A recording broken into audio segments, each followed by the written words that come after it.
Bismillah, alhamdulillah, wassalatu wassalamu ala rasulillah wa ba'd. Para pemirsa MGI TV rahimani wa rahimakumullah, Syekh Abdul Razak Hafidhahullah dalam kutaibnya Raqaizu fi Tarbiyatil Abna, beliau merangkum kurang lebih 8 poin penting dari pilar-pilar mendidik anak. Dan ini beliau tidak menyebutkan secara terperinci sebenarnya. Adapun rinciannya ada di kitab lain. Hanya ini sangat bermanfaat bagi yang telah menikah atau yang belum menikah sebagai persiapan. Dan beliau menyebutkan bahwa kitab ini menjelaskan kepada kita mulai dari sebelum lahir, kanak-kanak sampai dewasa. Nah, seperti apa gambarannya nanti kita bahas di poin-poinnya. Bismillah, assalamualaikum warahmatullahi wabarakatuh. Waalaikumsalam.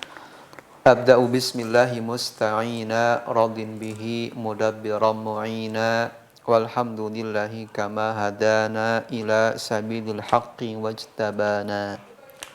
Ahmaduhu subhanahu wa ashkuruh wa min masawi amali astaghfiruh wa asta'inuhu ala nailir ridha wa astamiddu lutfahu fima qada wa ba'd fa inni bil yaqini ashhad syahadatal ikhlasi alla yu'bad bil haqqi ma'luhun siwar rahmani man jalla an aibin wa an nuqsani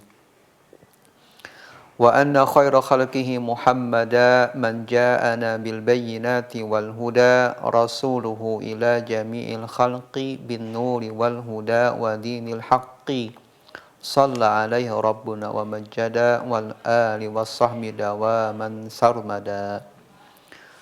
Sahabat Gema Islam rahimani wa rahimakumullah, dan juga para pendengar setia radio Riyadul Jannah dimanapun antum berada, kita lanjutkan pembahasan di setiap hari Selasa dan Kamis insyaallah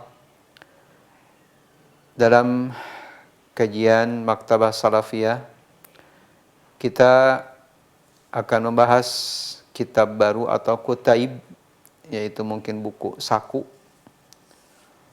buah karya dari Syekh Abdul Razak rahimahullah dengan tema atau judulnya Raqaizu fi Tarbiyatil Abna, atau kita mungkin terjemahkan pilar-pilar dalam mendidik anak.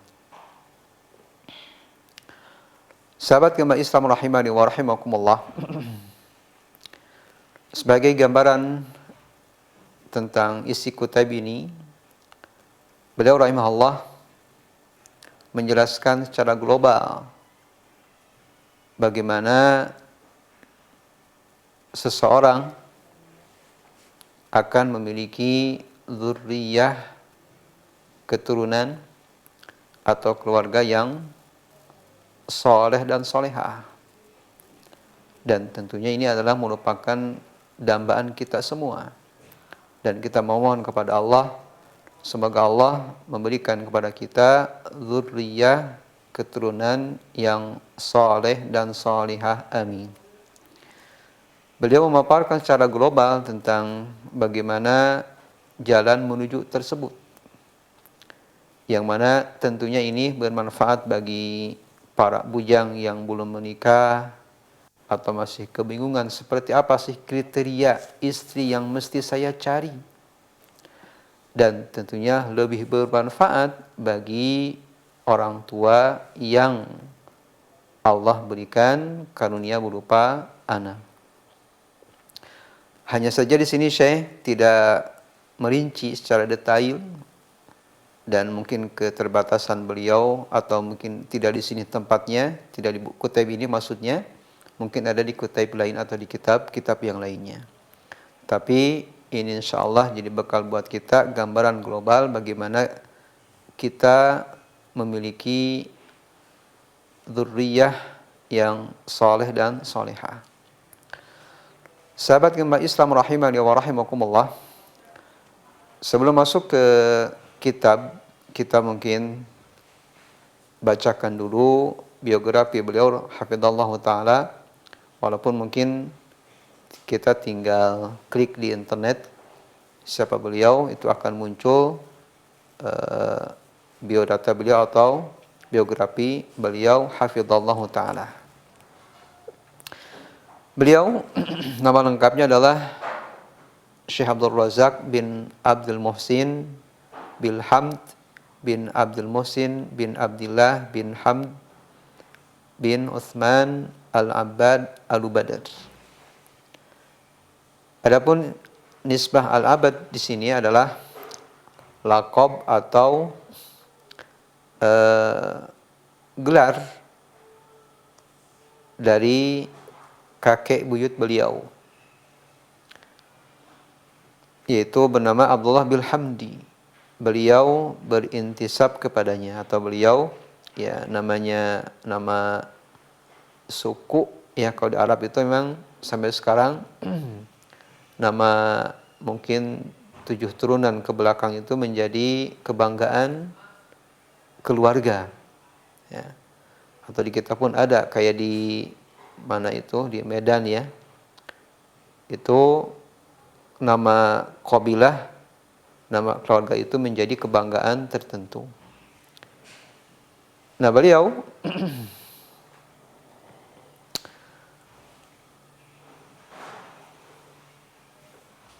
merupakan atau nenek beliau adalah putri dari Sulaiman bin Abdullah Al-Ubadar. Kemudian kelahirannya, beliau dilahirkan tanggal 22 bulan November tahun 1300 ini bulan Hijriah, maaf. Tanggal 22 Dzul Qa'dah tahun 1382 Hijriah. Kalau sekarang mungkin tahun berapa sekarang tuh? 1447 46 ya Hijriah. Berarti beliau usia sampai sekarang kurang lebih 64 tahun ya. Hafizallahu taala, sungguh usia yang penuh keberkahan ya. Semoga Allah menjaga beliau, amin. Beliau lahir di desa Zulfi namanya, kurang lebih 300 km dari utara Riyadh, yaitu yang tepatnya berada di Saudi Arabia. Nah, kemudian kami bacakan juga ini pengalaman beliau sampai menjadi ulama. Seperti apakah sih pendidikan sejak kecil? Nah, beliau tumbuh dan dewasa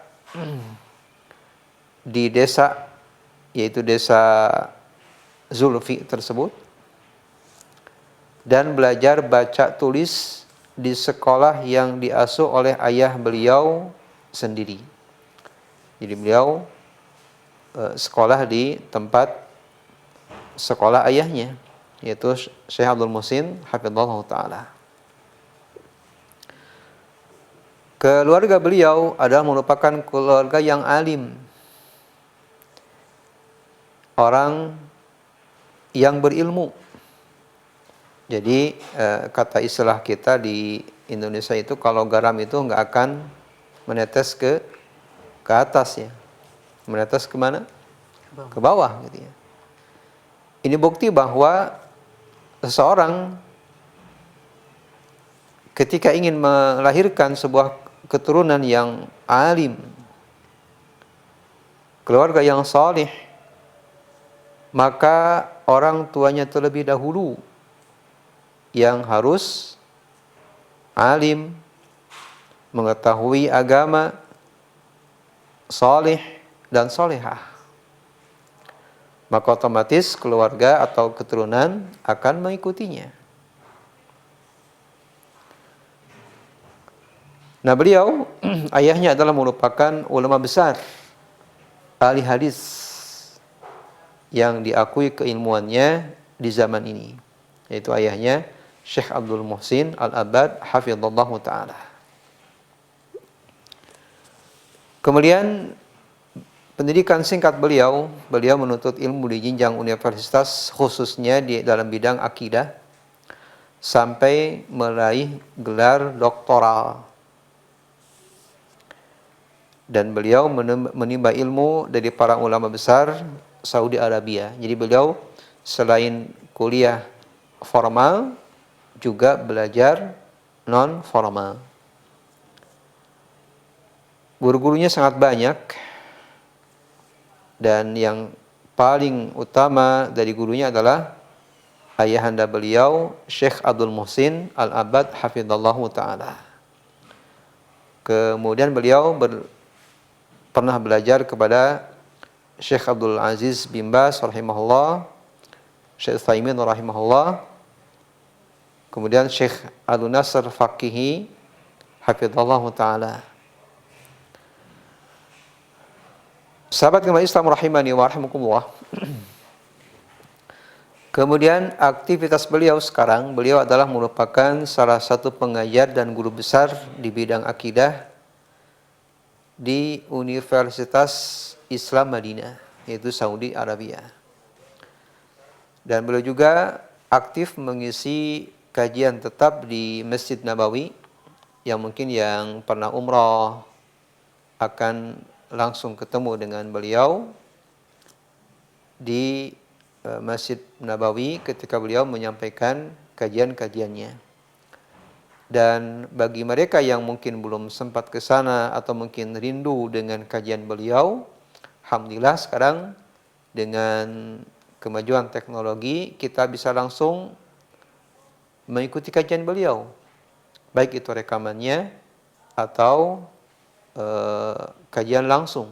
Ya, bahkan di sini atau di kita ada grup khusus kajian beliau setiap harinya. Dan beliau juga aktif mengisi kajian terutama di Roja TV yang diterjemahkan oleh para asatidzah yang beliau dulu pernah belajar di Universitas Islam Madinah. Adapun karya beliau sangatlah banyak, di antaranya kutaib yang akan kita bahas. Kemudian juga ada Tuhfah As-Saniyah dalam Syarah Ilhaiyah. Kemudian Zikru wa Du'a dan lain sebagainya, mungkin tidak disebutkan karena saking banyaknya dari karya-karya beliau yang sungguh sangat bermanfaat bagi kita. Sahabat kemarin Islam rahimani wa rahimakumullah, itu mungkin ta'aruf kita tentang penulis, yaitu Syekh Abdul Razak hafizallahu taala. Sahabat kemarin Islam rahimani wa rahimakumullah, kita masuk ke kutaib beliau.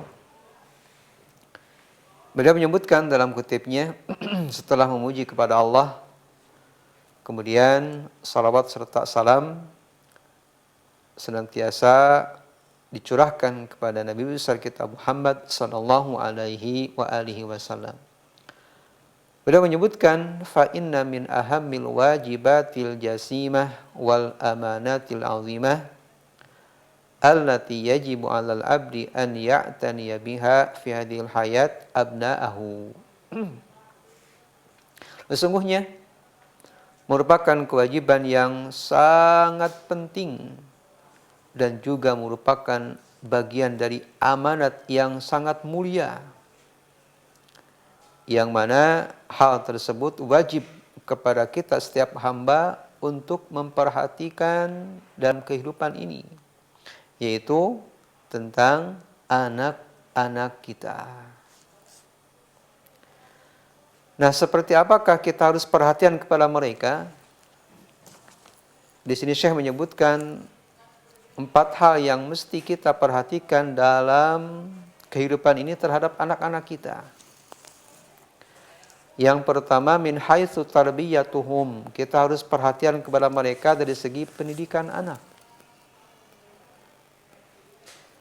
Pendidikan anak di sini ya mulai dari kita sejak bayi dalam kandungan, lahir, kanak-kanak, kemudian usia mungkin remaja, dan lain sebagainya. Dan perlu diketahui bahwa yang namanya pendidikan itu bukan tanggung jawab sekolah. Pendidikan ini keluarga, orang tua. Seseorang yang menikah, atau laki dengan perempuan menikah, maka merupakan tanggung jawab kita adalah mendidik, bukan sekolah. Lalu pertanyaan, kenapa ada sekolah? Ya karena kita serba terbatas. Masing-masing memiliki kemampuan yang berbeda-beda. Ada mungkin orang tua yang Allah berikan, ya ia bisa mendidik, bisa mencari maisha, maka itu afdal baginya. Tetapi sebagian mungkin hanya bisa mencari maisha. Pendidikannya ia bisa untuk mungkin sekedarnya aja, tetapi untuk lebih, ya tidak bisa. Maka mau tidak mau, dia harus memasukkan anaknya ke lembaga pendidikan. Kenapa? Karena pendidikan merupakan hal yang paling utama tanggung jawab orang tua terhadap anak-anaknya. Yang kedua, wa ta'dibuhum, mendidik atau mengajarkan akhlak. Dan akhlak ini tentunya akan lebih berkesan bagi anak itu adalah di rumah masing-masing. Jadi kalau kita ingin mendapatkan akhlak anak-anak yang baik, maka paling mudah kita melakukan atau kita mengamalkan adab yang baik tersebut. Insya Allah anak akan mencontoh adab orang tuanya. Kemudian yang ketiga, bahwa kewajiban yang mesti diperhatikan oleh orang tua adalah wa nushuhum, memberikan nasihat. Dan di sini nasihatnya mungkin saya tidak merinci, mungkin insya Allah dalam kitab lainnya seperti apa memberikan nasihat kepada anak. Wa taujihuhum, dan mengarahkannya. Nah, ini 4 hal yang merupakan kewajiban yang mesti diperhatikan oleh orang tua terhadap anak-anaknya. Sahabat gemar Islam rahimani wa rahimakumullah. Nah, kenapa orang tua mesti memperhatikan minimal 4 hal terhadap anak-anaknya? Beliau menyebutkan, fa innal abna'a min jumlatil amanatil 'azimah allati amarallahu bi riayatiha wa hifdhiha. Karena anak, baik itu laki atau perempuan, adalah termasuk amanah yang sangat agung yang Allah Subhanahu wa taala telah memerintahkan untuk memeliharanya dan menjaganya. Jadi sangat di luar nalar atau tidak berakal seorang orang tua, naudzubillah ya. Ia tidak memperhatikan anaknya. Bahkan naudzubillah misalnya anaknya dibiarkan saja. Ada nggak seperti itu? Ada. Ya. Kita berdoa kepada Allah semoga Allah menjauhkan dari akhlak yang buruk ini.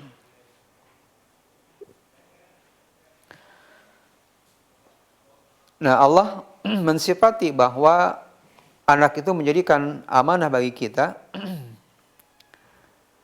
Dan Allah menyebutkan dalam Al-Quran sifat orang yang mukmin, yaitu diantaranya mereka yang menjaga amanahnya. Allah berfirman, walladzina hum liamanatihim wa ahdihim ra'un. Dan mereka terhadap amanahnya dan juga janjinya mereka sangat memperhatikan.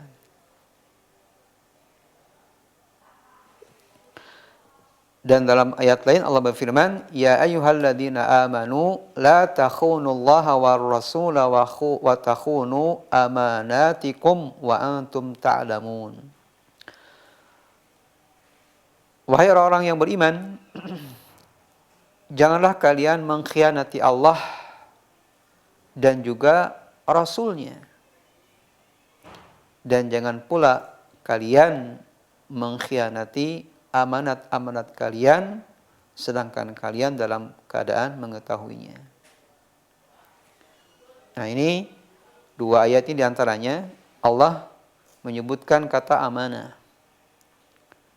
Alias termasuk orang-orang yang beriman, orang yang memelihara amanah, dan sebaliknya Allah sangat membenci terhadap orang-orang yang tidak amanah terhadap amanahnya atau tidak menjalankan amanah yang dibebankan kepadanya.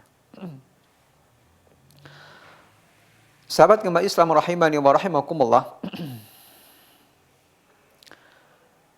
Selain anak merupakan amanat dan juga anak merupakan nikmat.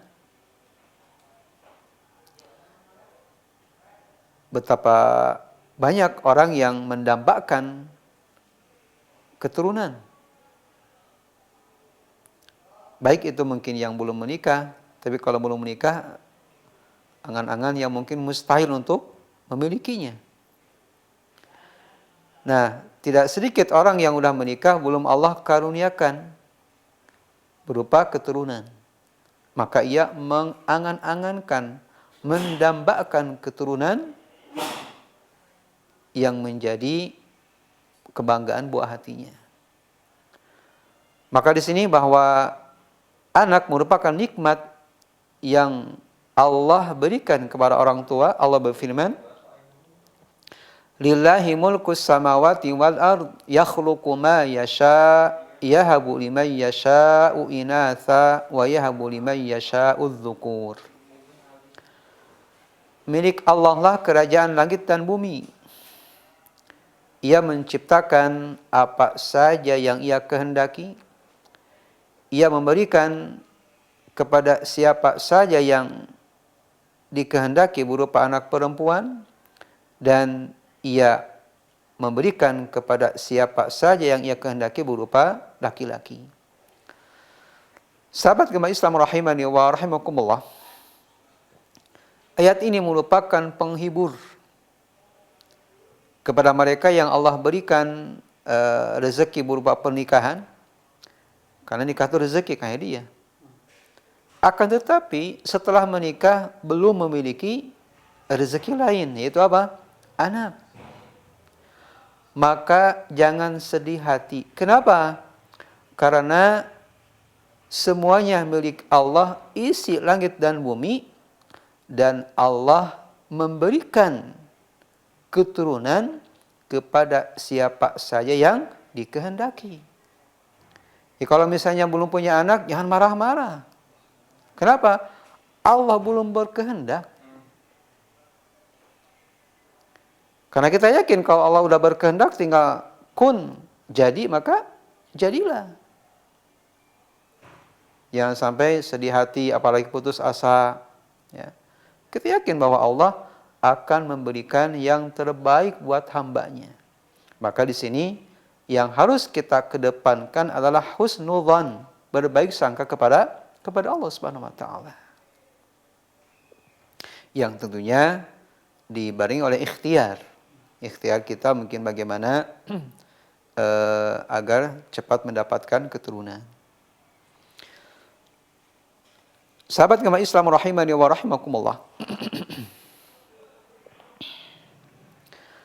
Nah, kalau tadi bahwa anak ini merupakan nikmat yang Allah berikan kepada siapa saja yang dikehendaki, sebaliknya bahwa anak adalah merupakan ujian. Kalau tadi anak merupakan amanat, anak merupakan nikmat, plus bahwa keturunan atau anak itu merupakan ujian, merupakan cobaan.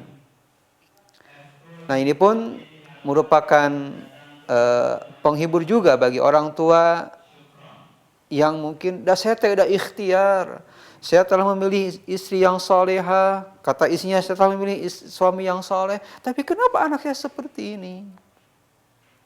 Maka di sini jangan sedih hati.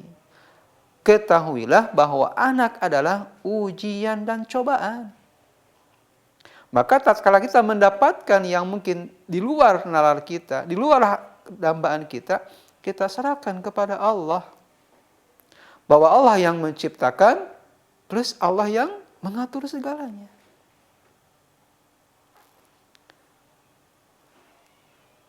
Sahabat gemah Islam rahimani wa rahimakumullah. Maka bagi siapa yang Allah berikan cobaan, jangan khawatir. Bahwa di balik itu pahala yang sangat besar tatkala kita menjalani ujian tersebut. Di sini saya menyebutkan fa in qamu biha tijaha abnaihim kama amarahumullah kana lahum indallahi ajrun azim wa thawabun jazilun.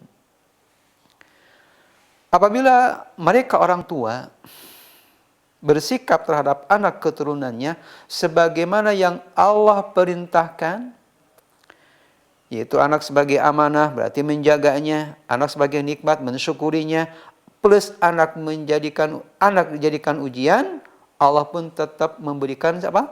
Pahala. Dan ini mungkin dorongan ya bagi yang belum menikah, cepat menikah gitu. Kenapa? Karena tidak akan mendapatkan pahala seperti ini kalau tidak menikah.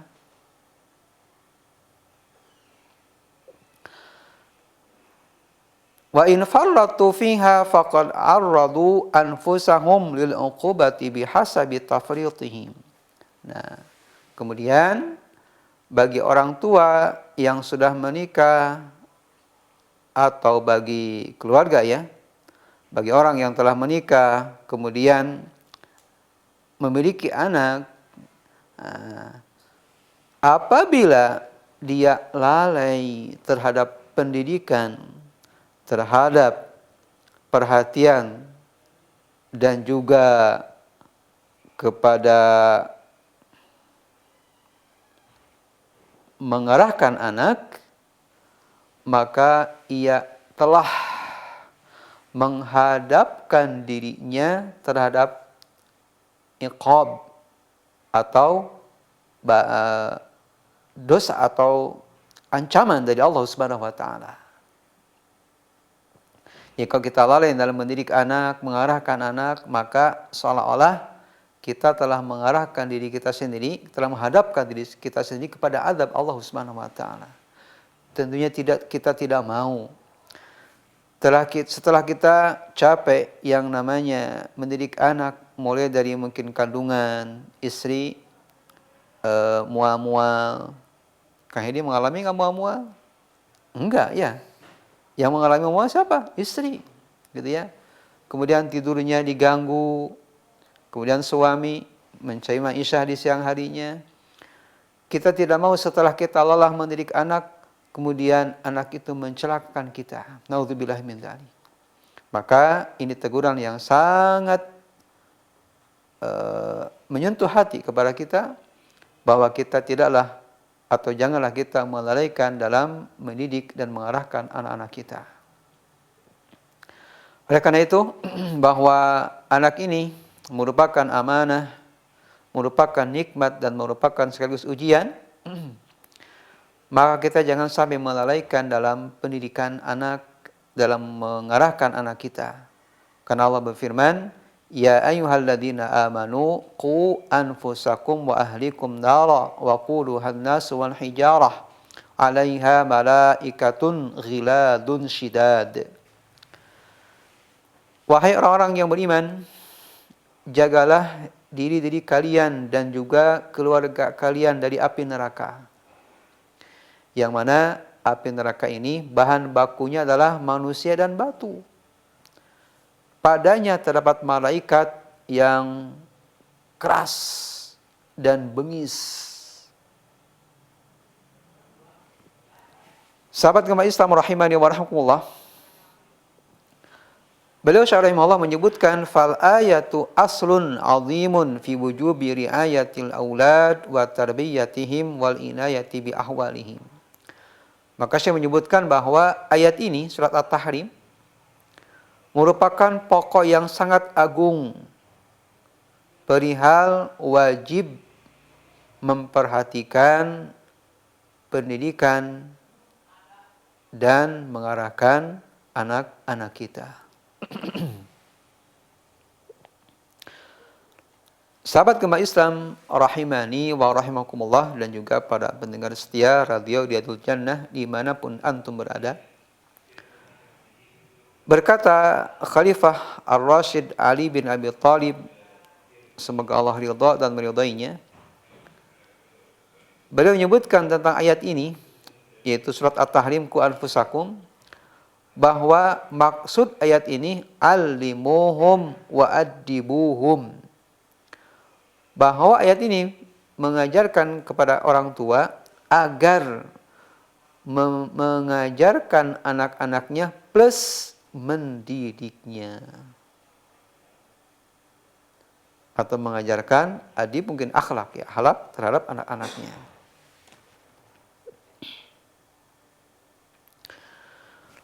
Sahabat Gema Islam rahimani wa rahimakumullah, itu dari ayat, kemudian dari hadis, bahwa anak kita ini merupakan amanah, nikmat, dan juga ujian bagi kita.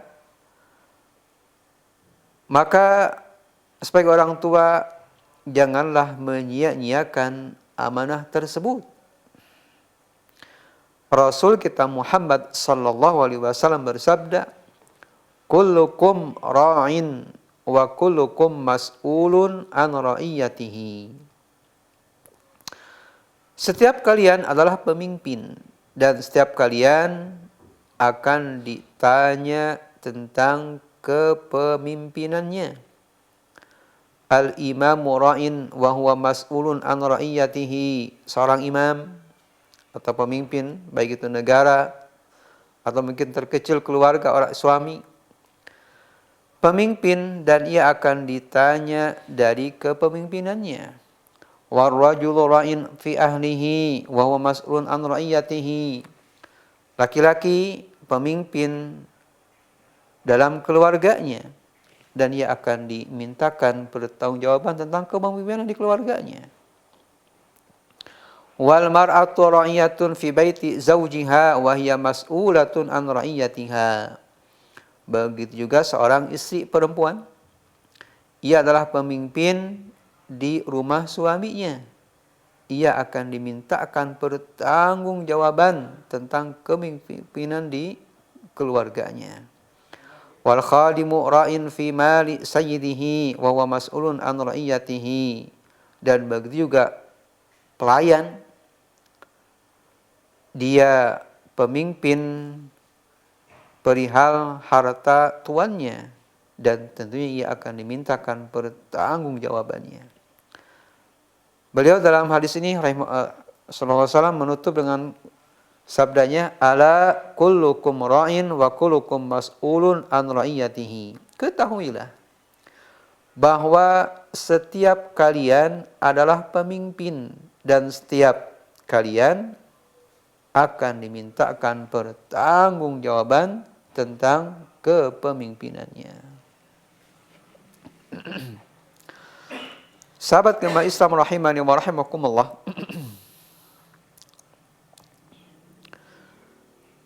dalam hadis ini beliau menyebutkan ada kata mas'ulun, yaitu ditanya. Maka perkataan mas'ulun, yaitu akan ditanya, ini adalah merupakan tazkirun, peringatan. Karena kita sebagai manusia, kenapa dinamakan manusia itu adalah bahasa Arab insan? Karena ya suka lupa kita ini. Maka diingatkan oleh Allah dalam ayat ini, dalam hadis yang mulia ini. Yang mana ayat ini sebagai pengingat dengan pertanyaan Allah kepada setiap hambanya tentang anak-anaknya atau tentang amanat secara umum. Karena kalau orang tua, ya suami mungkin ditanya tentang keluarganya. Kalau pemimpin, tentang yang dipimpinnya, rakyatnya. Nah, pertanyaan ini kapan ditanyakan? Bila menyebutkan idza waqafa baina yadayhi yaumal qiyamah, yaitu tatkala kita menghadap Allah, dikumpulkan di padang mahsyar pada hari kiamat.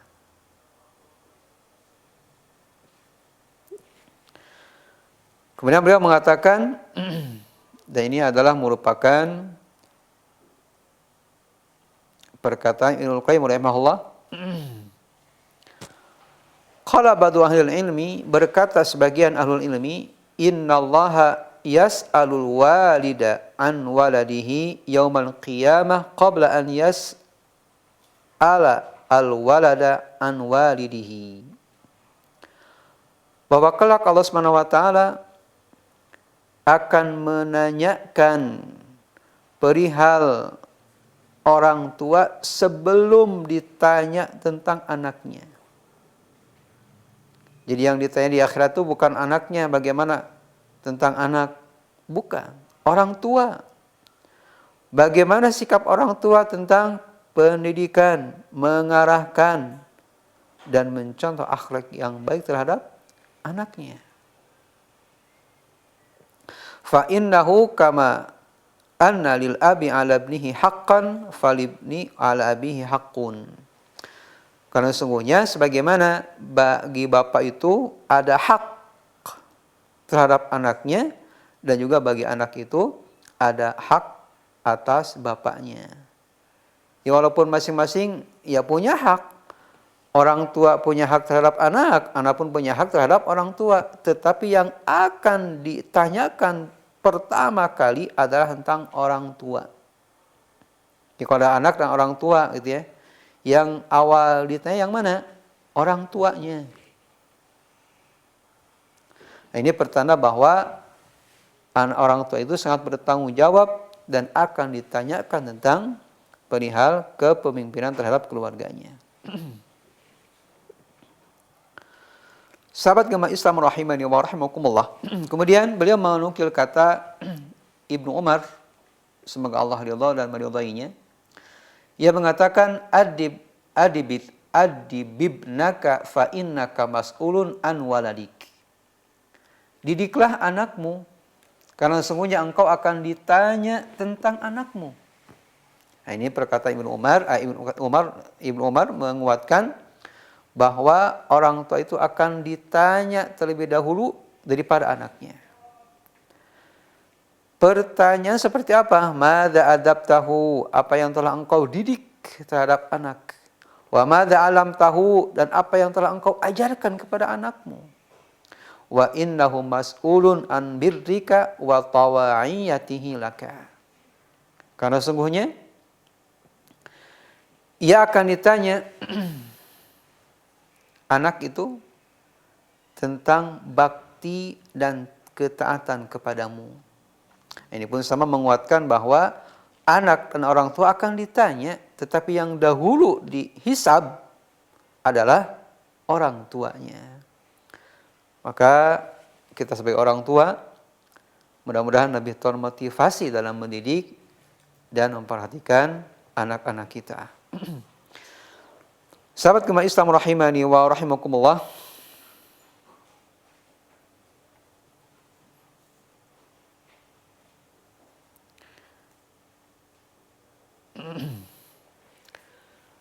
Kemudian beliau membahas tentang bahwa Allah Subhanahu wa taala mewasiatkan kepada setiap anak untuk berbakti dan merupakan wajib berbakti anak kepada orang tuanya.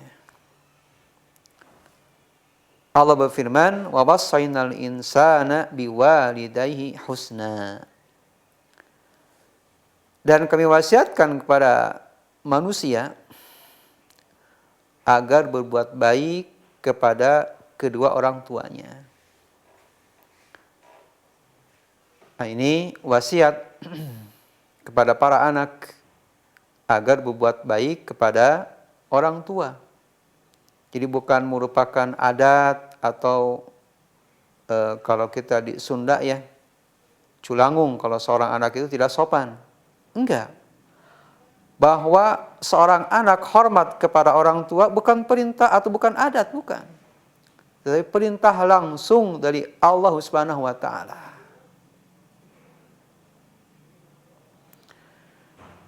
Dan begitu juga Allah telah mewasiatkan kepada setiap orang tua untuk berbuat baik kepada anak.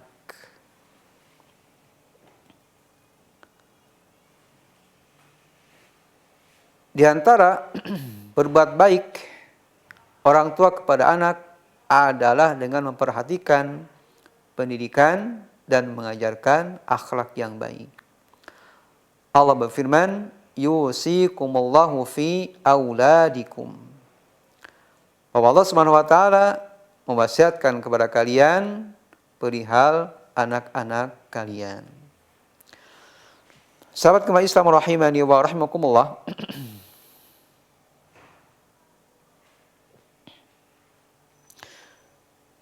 Kemudian dalam hadis lain bahwa Allah Subhanahu wa taala bahwa Rasul kita Muhammad sallallahu alaihi wasallam mengabarkan kepada kita bahwa pada diri orang tua, ayah dan ibu atau ayah dan ibu, umi dan bapak memiliki pengaruh yang sangat kuat terhadap anaknya. Jadi kita, orang tua ini, memiliki pengaruh yang sangat kuat dan berkesan bagi anak-anaknya dalam hal apa? Dalam hal akidah.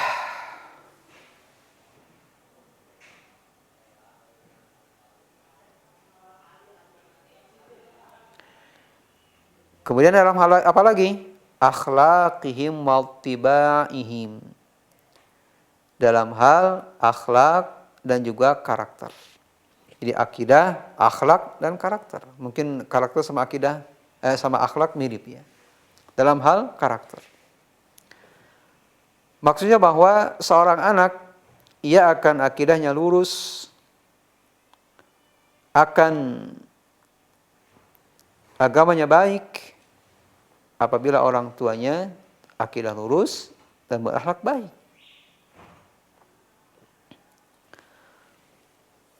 Maka orang tua lah yang akan menjadikan anaknya Nasrani atau Yahudi. Sebagaimana dalam sebuah hadis, kullu mauludin yuladu alal fitrah. Bahwa setiap anak itu dilahirkan dalam keadaan fitrah, artinya mentauhidkan Allah. Kemudian fa'abawahu yuhawidanihi au yunassiranihi. Maka kedua orang tuanya lah yang menjadikan anak tersebut Yahudi atau Nasrani, bahkan au yumajjisanihi atau menjadikannya seorang Majusi. Kamisli bahimah tuntijul bahimah hal tara fiha jad'a. Sebagaimana binatang yang melahirkan binatang, apakah engkau melihat kecacadan padanya? Sahabat gemah Islam rahimani wa rahimakumullah. Beliau menyebutkan bahwa hadis ini merupakan perumpamaan yang sangat bagus dan mudah untuk dicerna. Kenapa? Fa innal bahimata tuntiju fil adati wal musyahadi bahaima salimah minal uyub wal afat. Karena ghalibnya, kebanyakannya bahwa yang namanya binatang bagus itu akan melahirkan binatang yang bagus. Jadi kalau kita misalnya ingin memiliki domba adu gitu ya, berarti kita harus memiliki bibit yang adu, kokoh, kuat. Ya. Falaisa fiha jad'un au qita'un. Tidak terdapat cacat. Fi yadiha dalam tangannya, au udhuniha dalam telinganya, au rijliha atau dalam kakinya. Lalu pertanyaan, dari mana yang terjadi misalnya kaki hewan itu misalnya patah atau mungkin terkadang telinganya mungkin sobek gitu ya, kakinya patah, tangannya patah. Dari mana itu terjadi? Nah, beliau menyebutkan wa innama yahsulu dzalika min sahibiha. Akan terjadi hewan cacat, baik itu patah tangannya, telinganya mungkin putus, itu karena kelalaian dari pemiliknya. Maka di sini bahwa anak, naudzubillah misalnya kok akhlaknya tidak baik, akhlaknya buruk, kok agamanya seperti ini, maka kita jangan langsung to the point menyalahkan anak. Kita harus introspeksi diri, muhasabah. Jangan-jangan kitanya yang lalai dalam pendidikan anak. Jangan-jangan kita yang tidak perhatian terhadap akidah yang lurus. Yang penting mah agama Islam. Tidak peduli dengan namanya akidah lurus. Atau misalnya bagaimana cara sholat yang benar. Yang penting anak ke masjid udah pergi, ya udah. Nah, itu maka sungguh keliru orang tua yang berprinsip seperti itu. Sahabat agama Islam rahimani wa rahmatullah, mungkin ini masih pembukaan di segmen yang pertama dan insyaallah akan kita lanjut di segmen yang kedua. Barakallahu fikum. Sahabat agama Islam rahimani wa rahmatullah, masih tentang hadis tadi, kullu mauludin yuladu 'alal fitrah. Setelah Syekh memaparkan bahwa setiap binatang itu pada dasarnya lahir sempurna, utuh, tidak ada yang cacat. Adapun timbulnya cacat karena kelalaian dari pemiliknya semata. Nah, begitu juga dengan manusia. Manusia itu pada dasarnya suci, kemudian mentauhidkan Allah, berakhlak mulia, dan lain sebagainya. Nah, lalu dari mana timbulnya yang namanya seorang yang mungkin pendusta, naudzubillah, atau penipu, atau perusak, bahkan menyeleweng keyakinannya, atau hal lain dari perkara munkar. Maka Syekh menyebutkan bahwa hal tersebut itu datang dari luar fitrah, luar anaknya. Maksudnya bahwa anak bisa menjadi naudzubillah pembohong, penipu, perusak, dan pelaku atau suka melakukan kemungkaran itu karena sebab su'ut tarbiyah, jeleknya pendidikan. Nah, lalu kita mungkin, saya mah enggak. Anak saya sejak lahir, kecil, kemudian anak-anak, dewasa, di rumah terus. Saya didik dengan anak yang baik. Maka di sini saya menyebutkan, au bi mu'assirin kharijiyyin min ashabis su' au ghairihim minal khulata. Atau hal tersebut karena pengaruh luar dari teman-teman yang buruk karena sebab pergaulan yang tidak terkontrol. Sahabat agama Islam rahimani wa rahimakumullah, itu kurang lebih muqaddimah yang Syekh sebutkan dalam kitabnya yang mulia Raqaizu fi Tarbiyatil Abna. Nah, kita masuk ke pilar yang pertama, yaitu tentang ikhtiyaruz zaujah as-salihah. Nah, berarti di sini walaupun perintahnya atau yang disebutkan istri, perempuan, bahwa khitabnya kepada perempuan juga. Artinya kalau perempuan yang mesti cari yang saleh. Ya. Hanya saja kenapa Syekh menyebutkan ikhtiyaruz zaujah as-salihah, tidak menyebutkan ikhtiyaruz zauj as-salih. Nah, ini memiliki kelebihan khusus. Sebagai mukadimah saya menyebutkan merupakan pilar yang pokok, yang utama dalam suksesnya sebuah pendidikan keluarga adalah memilih istri yang salehah. Dan memilih istri yang salehah ini adalah qabla an turzaqa bil aulad, sebelum keluarga tersebut diberikan anak. Maka ini motivasi kepada para bujang, gitu ya, atau para gadis. Fa'alaika an tajtahida fi ikhtiyari zawjatin ma'rufatin bil istiqamah was salah wat taqwa. Maka wahai para pemuda, para bujang yang masih kebingungan seperti apa kriteria calon pendamping saya, nah, maka engkau harus bersungguh-sungguh mencari istri yang dikenal istiqamah dalam menjalankan ketaatan kepada Allah Subhanahu wa taala. Jadi sungguh mustahil atau mungkin ya di luar nalar ya orang yang ingin mendapatkan istri yang salehah nyari misalnya di klub malam, naudzubillah ya. Sangat jauh gitu ya. Atau di mall-mall yang mungkin memperlihatkan aurat ya. Karena di sini saya menyebutkan istri yang terkena dengan istiqomah dalam ketaatan kepada Allah Subhanahu wa taala. Alias dimanapun dan kapanpun penampilan istri tersebut seperti itu, maka itulah yang layak engkau menjadikannya pendamping hidupmu. Nah, kenapa harus demikian? Li'annaha satakunu aunan laka ala tarbiyatihim. Karena istri yang salehah akan membantumu dalam mendidik anak keturunan. Wa ta'dibihim wa tansyi'atihim an-nash'atas salihah.